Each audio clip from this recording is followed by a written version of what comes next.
process of breathing.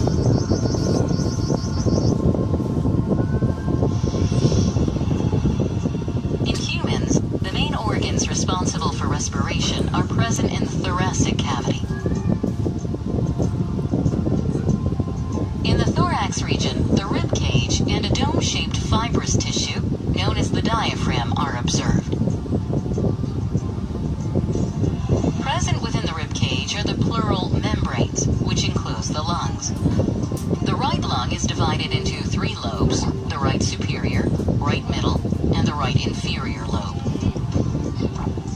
The left lung is smaller and has only 2 lobes, the left superior and the left inferior lobe.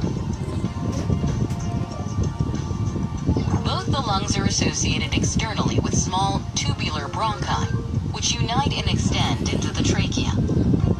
The trachea has incomplete C-shaped rings of cartilage, which prevent the tracheal wall from collapsing.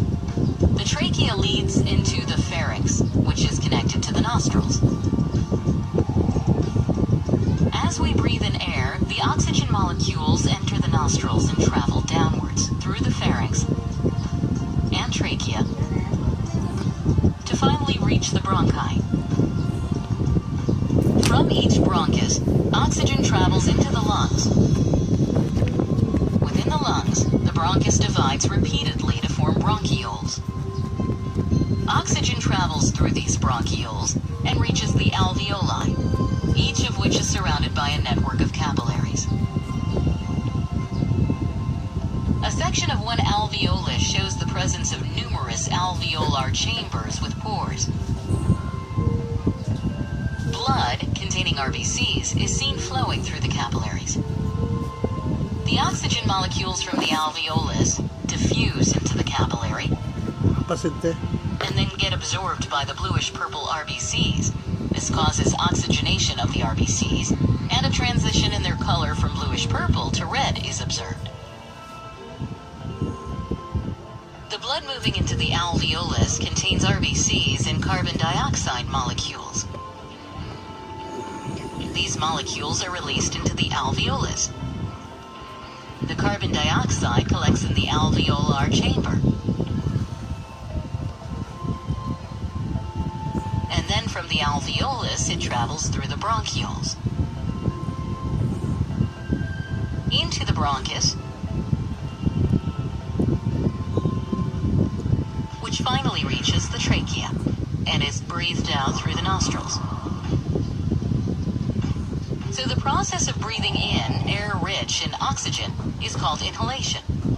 After the contraction of the muscular diaphragm, the lungs expand and the air rushes in, resulting in the inflation of the alveoli. During exhalation, the diaphragm moves up and the lungs contract. Thus the alveoli deflate, causing the air to be forced out. This exhaled air is rich in carbon dioxide. This process of inhalation and exhalation is known as respiration, which is approximately 20 times per minute. Summary. In the thorax region, the rib cage and the diaphragm are observed, which play a vital role in respiration. Present within the rib cage are the pleural membranes, which enclose the lungs. The right lung consists of 3 lobes,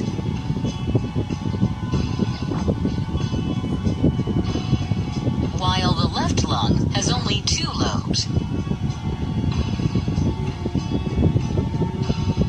Both the lungs are associated externally with bronchi, which unite and extend into the trachea. As we breathe, the oxygen molecules enter the nostrils and travel downwards through the pharynx and trachea to finally reach the bronchi.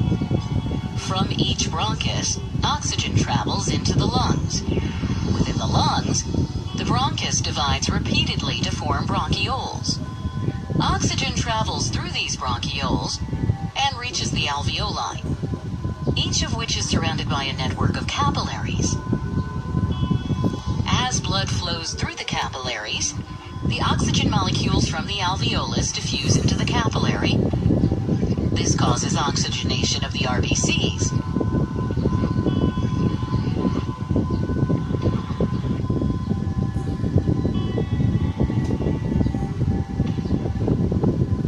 The carbon dioxide molecules are released into the alveolus.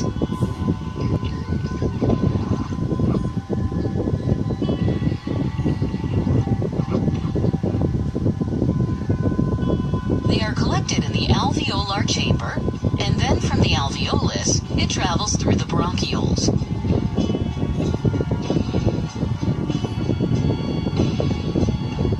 Into the bronchus, which finally reaches the trachea and is breathed out through the nostrils.